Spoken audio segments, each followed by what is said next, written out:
comprarlo de una vez. Entonces, si les toca el 10, esto yo creo que hasta menos. Bueno, entonces,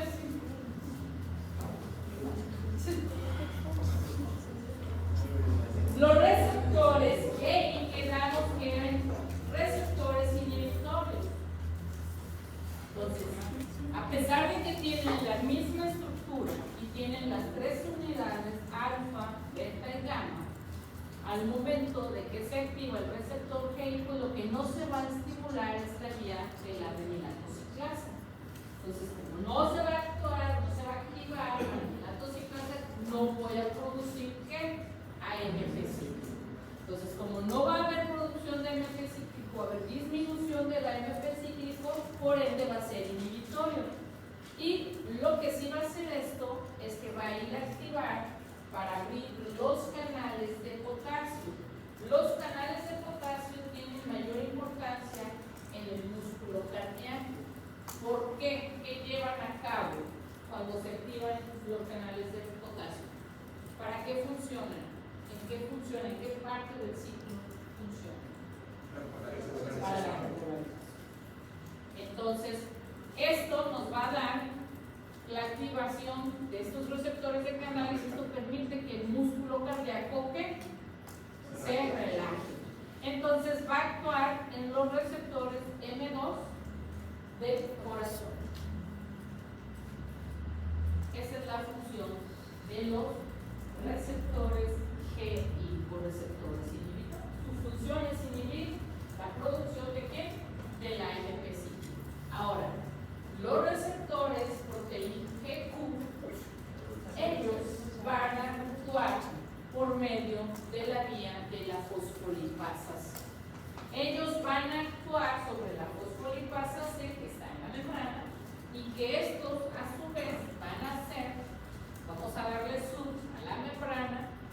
Esta membrana tenemos, que está aquí, vamos a tener los fosfolípidos y estos fosfolípidos por medio de la fosfolipasa C los va a dividir. Al momento de separarlos a los fosfolípidos va a darnos dos productos o nos va a dar dos segundos mensajeros. Uno que va a ser el diacilglicerol y el otro va a ser el inositol de trifosfato. El diacilglicerol se queda en membrana, va a ser transmembrana y va a actuar activando los canales de calcio. El inositol de trifosfato, él va a ser a nivel intracelular, va a ir a actuar a los niveles de calcio, pero a nivel intracelular, que a su vez nos van a dar otro tipo de efectos. Ahora, tenemos, para que quede bien claro, las proteínas GQ, los receptores proteína GQ, van a activar la vía de la fosfolipasa C y van a producir estrictamente tres segundos mensajeros. El diacilglicerol, que está en la membrana, y el inositol de trifosfato, y el tercer mensajero va a ser el calcio, porque el calcio se une a la calcio-calmodulina y hace la función de receptor. Entonces, sus segundos mensajeros de la vía de los receptores GQ que activan la vía de la fosfolipasa van a ser el diacilglicerol, el inositol de trifosfato y el calcio.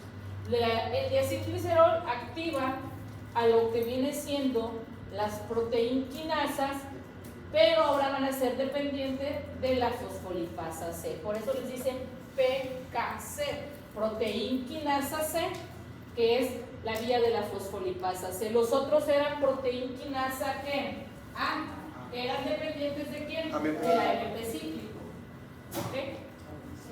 Tenemos que también va a abrir canales transmembrana de calcio.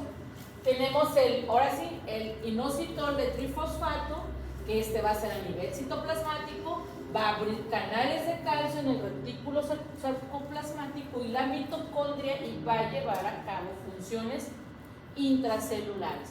Tenemos el tercer mensajero, que es el calcio.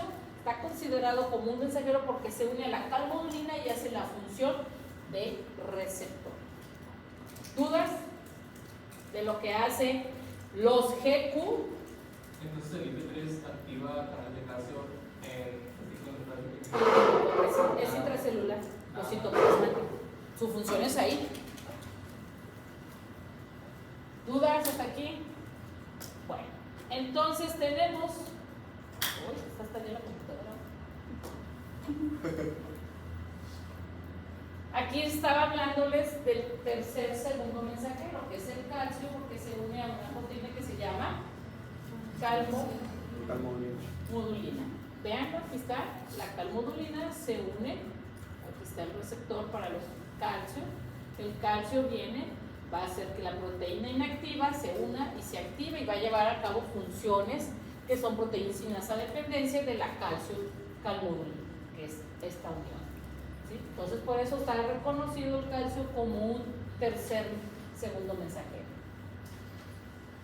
Aquí está en el sentido de otra forma, menos figurativo, que es la misma vía.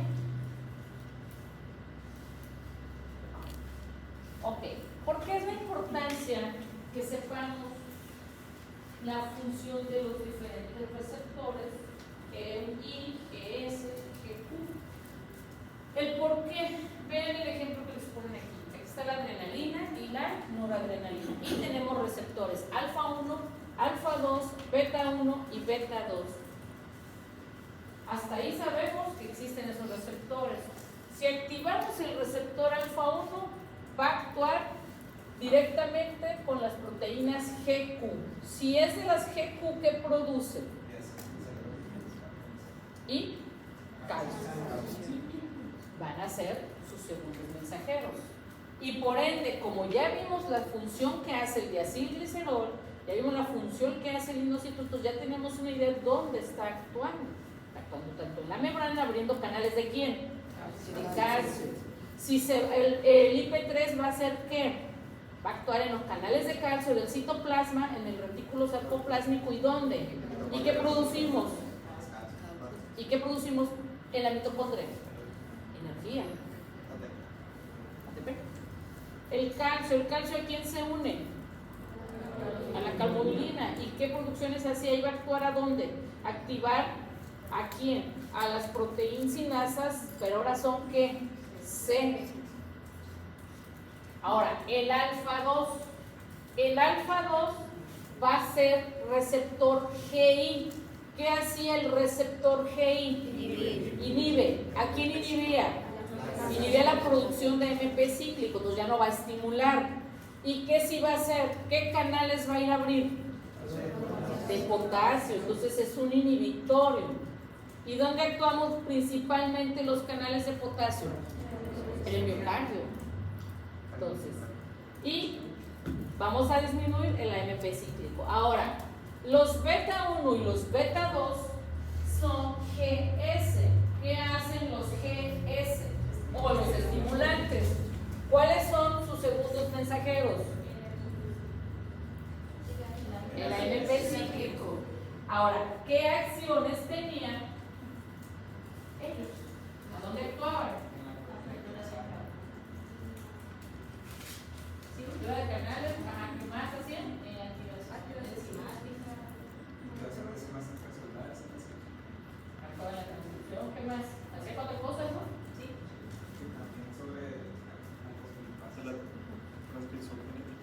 No, sobre la fosfolipasa, no. Estás confundiéndome la vía del AMP cíclico con la vía de la fosfolipasa C. Para que tengan ahí bien claro y se pongan a hacer esas diferencias, porque se lo va a acordar el examen. ¿Cuál es la vía de la fosfolipasa C? ¿Cuáles son los segundos mensajeros de la vía del AMP cíclico? Ahora, aquí está. ¿Va a aumentar quién? Este es un resumen de los múltiples receptores que tenemos, del tipo, ¿qué dice? Que son GS, GI y G. Ahora, este es un GS porque estamos viendo que se produce ¿quién? La fosfodiesterasa, que es una enzima que produce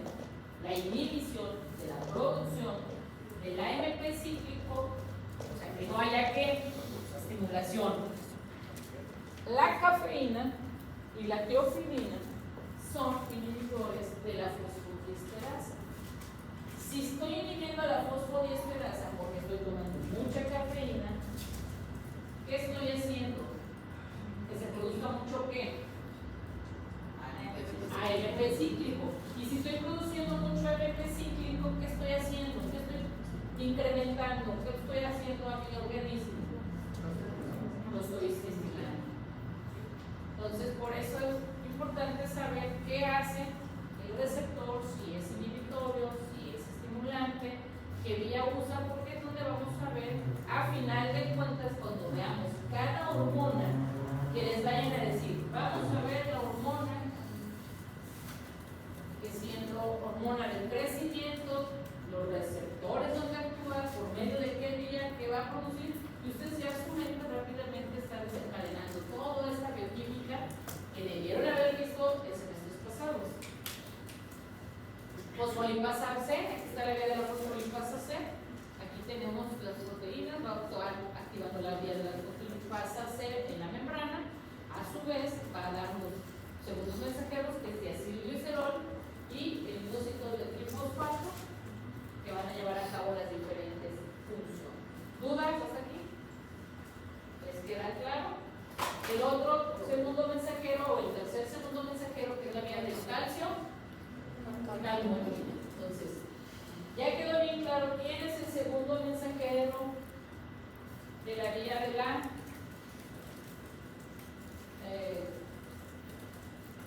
vía de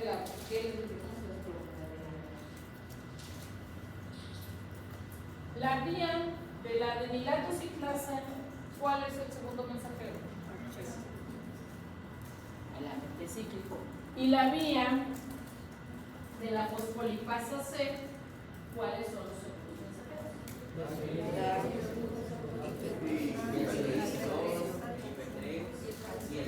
Dice la mano, no me gustan los rezos del rosario. Dice la mano, adelante. Es el DAC y el IP3. ¿Y el DAC qué significa? Y así Aprendan a no hablar con la verdad. El calcio. El calcio es el segundo mensajero, bueno, uno de los segundos mensajeros, pero si los ubicamos por número sería el tercero, ¿no? Ya está reconocido como un segundo mensajero el calcio. Entonces, no es que si les pregunto cuántos son los segundos mensajeros que producen, son tres, legalmente, o sea, la literatura de los tres. Ese, diacilglicerol, inositol-trifosfato y aquí viene una forma de las vías como actúan. Esta es la vía de la adenilato ciclasa y esta es la vía de la fosfolipasa C. Vía de la adenilato ciclasa, segundo mensajero, AMP cíclico. Vía de la fosfolipasa C, segundos mensajeros, ahí está, para que les quede más claro. ¿Dudas?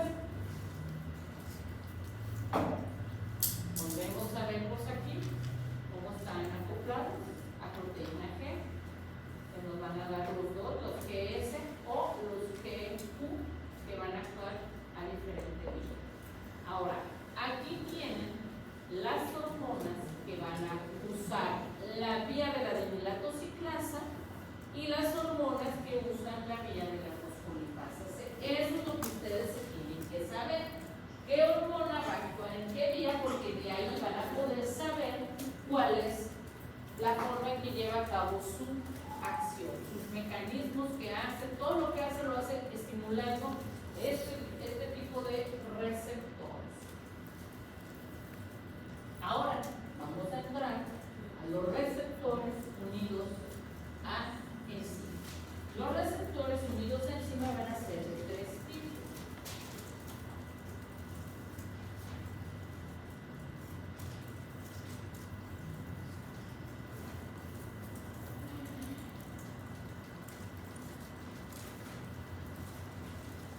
Guanilato ciclasa, receptores tirosina sinasa, receptores asociados a tirosina sinasa.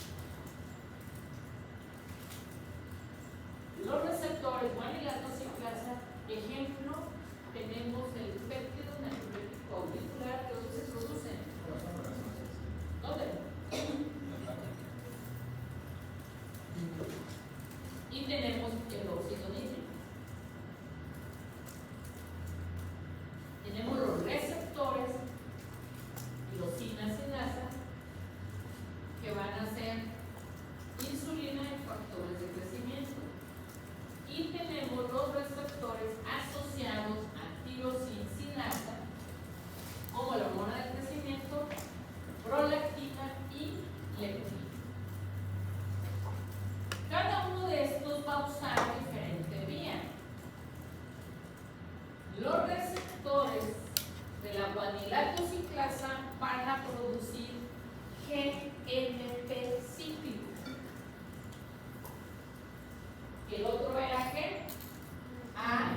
GMP cíclico, que era de la adenilatociclasa.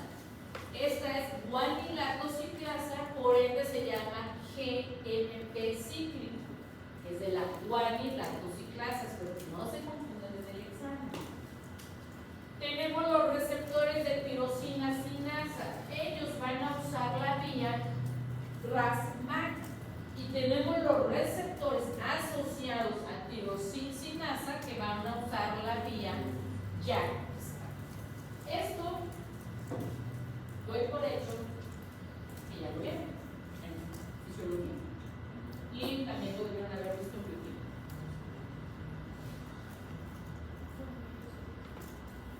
Vía de la guanilatociclasa. Vean su receptor.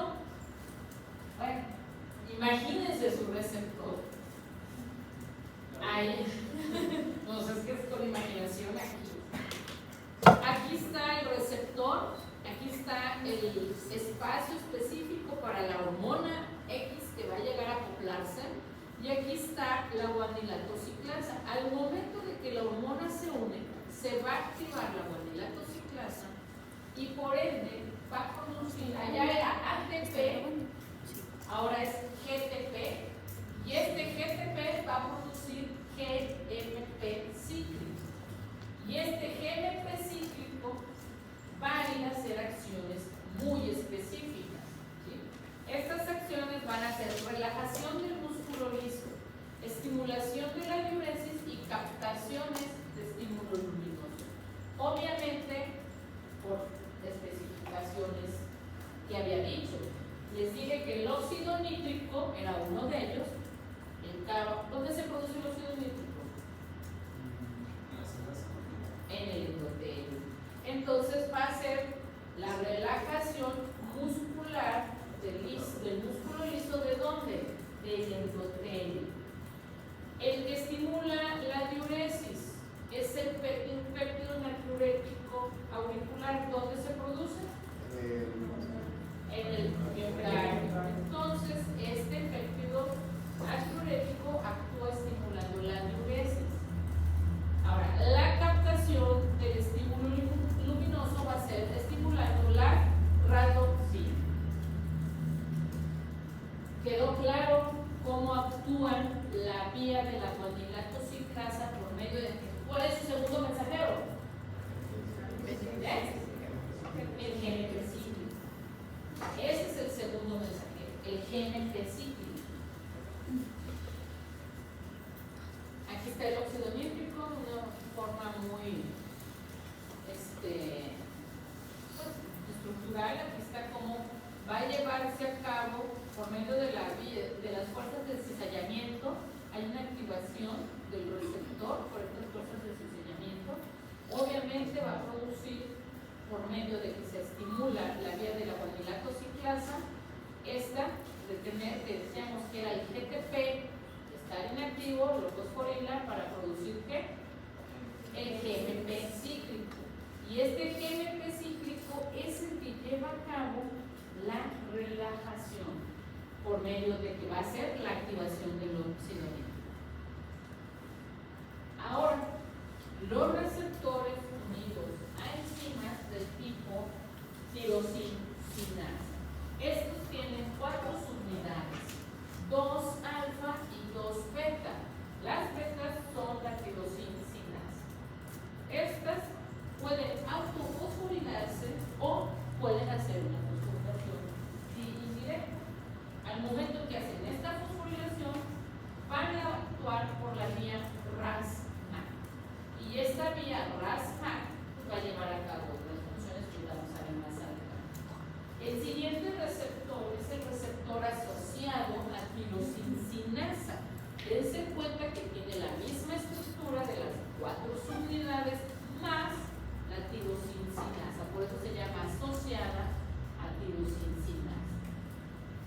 También tiene la capacidad de autofosforilarse y producir lo que viene siendo por medio de la vía JAK-STAT diferentes acciones. Ahorita vamos a verlas, diferentes acciones que hace por la vía RAS-MAC y por la vía JAK-STAT. No me voy a meter tanto en la bioquímica, ni tanto, lo que quiero es que vean que la vía RAS-MAC dónde va a actuar y la vía JAK-STAT dónde va a actuar. Aquí vemos cómo son los receptores de la vía RAS-MAC, cómo se actúa. Esta es la tirosina inactiva, se va a fosforilar, se autofosforila y va a producir por medio de la proteína de la enzima RAS. Aquí va a producir el GTP, que lo va a hacer ¿qué? Para que se produzca y se active y vean todo lo que va a llevar a cabo. Y aquí ¿qué dice? Que lleva factores de transcripción. Entonces, un ejemplo de la hormona que va a usar la vía RAS-MAC es la insulina y los factores de crecimiento. Ahora, la vía JAK-STAT, teníamos la subunidad de 4, 2 alfa, 2 beta, pero aquí está la que viene siendo la sinasa JAK o jangodelisa. Aquí está, también se va a autofosforilar y aquí nos va a producir lo que viene siendo la vía de RAS-MAC, que va a ir a hacer regulación genética. Entonces, esta vía la va a usar la hormona del crecimiento, la prolactina y la leptina. Aquí tenemos un ejemplo. Vean, la vía RAS-MAC va a llevar las funciones que son, primero, síntesis de grasas, síntesis de proteínas, síntesis de glucosa, crecimiento y expresiones genéticas. Y aquí viene ¿qué? ¿Qué dice? No le alcanzo si ya quiere. Transporte de glucosa. Transporte de glucosa. Ahora, tiene, si se dan cuenta, 1, 2, 3, 4, 5 funciones.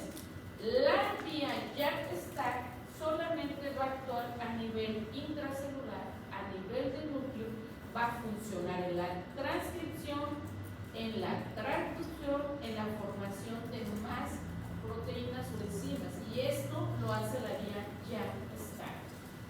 Para final de cuentas, ¿por qué nos interesa esto?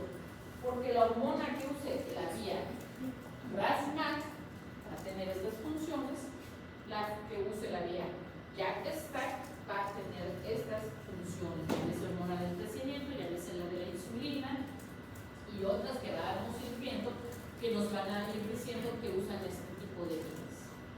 Y aquí está más claro, no puede ser, cómo cambian las unidades y las funciones que vienen siendo.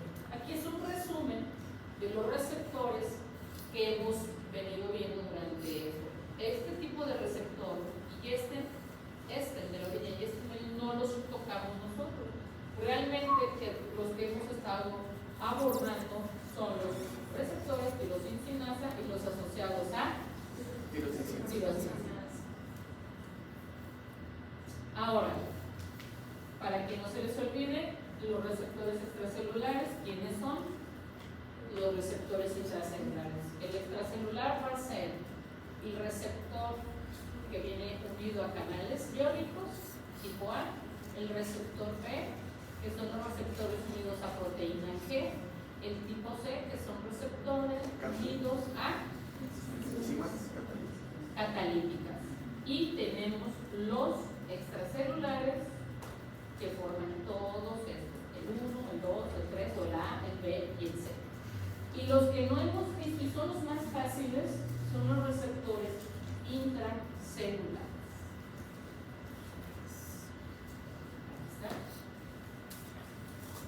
Los receptores intracelulares van a ser esteroideas, tiroideas y retinoides. Estas son hormonas liposolubles. Acuérdense que quedamos que iban a ser hormonas liposolubles. Y aquí tienen el ejemplo de cada una de estas hormonas. El receptor, como es liposoluble la hormona, va a actuar de dos formas. Una, va a pasar directamente la membrana, entra y en el citoplasma se une a su receptor y hace la función, sin ninguna ayuda de nadie. La otra forma es que lo puede hacer uniéndose a un receptor citoplasmático, que este receptor citoplasmático lo va a presentar hacia el núcleo y lleva a cabo las funciones de transcripción, transducción, para que lleve a cabo la formación de más proteínas. puede hacer por la vía de que se une a un receptor citoplasmático o puede usar la vía de entrar directamente y él solo se presenta y empieza a hacer sus funciones. Esa es la diferencia de los receptores intracelulares, a diferencia de todos los que hemos visto. Son los más fáciles, los más simples, los menos complicados. ¿Dudas? Sí, dijo que en la vía RAS-MAP, ¿cuál era la función? Por ejemplo, en los ya que era la regulación genética. Ajá. Y en la otra, ¿qué era? La otra tenía más funciones. Transporte de glucosa, síntesis de grasas, síntesis de glucosa y La- síntesis de proteínas, crecimiento y expresión de genes. transportación. Ajá. ¿Duda? Entonces aquí tenemos que la hormona se va a difundir de una forma ya sea unida al citoplasma, al receptor del citoplasma. Hagan en cuenta que va a escoger la vía más larga. No voy a ir porque me voy a unir al receptor del citoplasma. Él me presento con él va a meterme a la célula del citoplasmático. Ahí en el núcleo me va a presentar y me voy a poner a hacer mis funciones de transcripción, que viene siendo la producción al final de cuentas para producir más proteínas. Entonces se lleva a cabo la síntesis para producir las proteínas a nivel del ribosoma, del ARN mensajero, y esa es su función. O uso la vía corta, que llevo yo directamente a hormona, no me presento con él, yo llego, me meto al núcleo y empiezo a hacer en el receptor del núcleo las acciones directamente y me ahorro 1 y 2 y voy directo al paso 3. ¿Dudas? ¿Hasta aquí?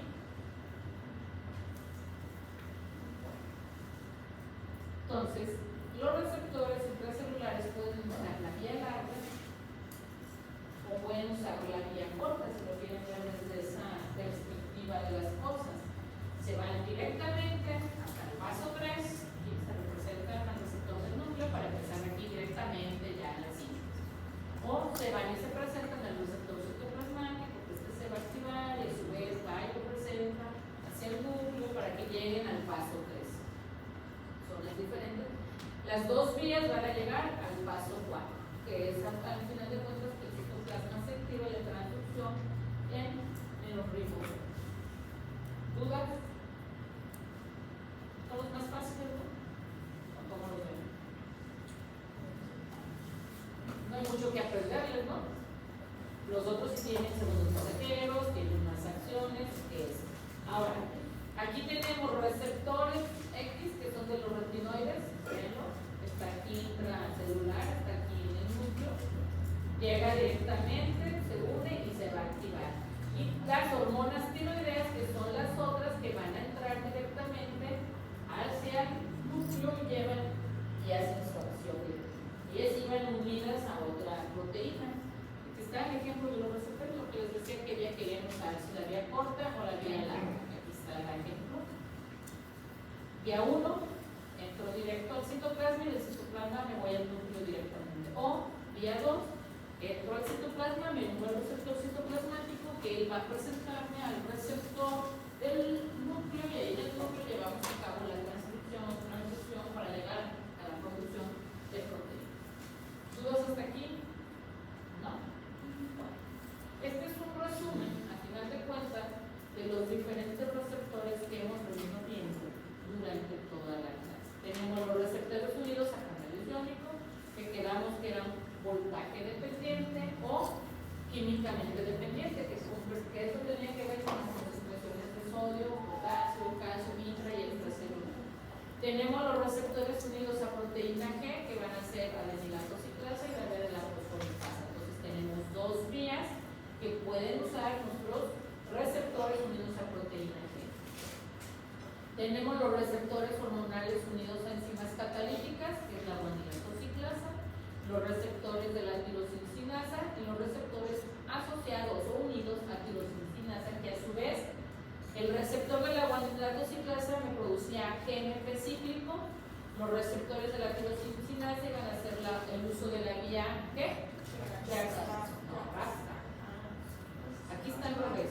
Aquí está al revés. Los receptores de la tirosincinasa usan la vía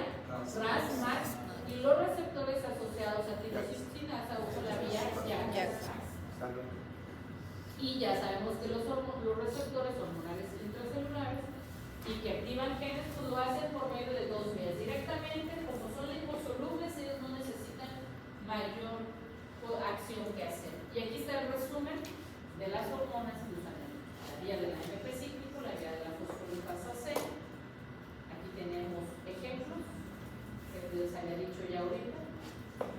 El resumen, aquí están las hormonas esteroideas, las tiroideas y las de retinoides. Y aquí terminamos los mecanismos de receptor. Mañana yo les voy a dar la introducción al eje hipotálamo. Yo voy a dar las generalidades para que sus compañeros a partir del lunes ya empiecen a exponer ustedes. Entonces yo empiezo a abordar este tema y ya el lunes empezamos con las exposiciones de ustedes. ¿Va a ser un equipo por día o qué?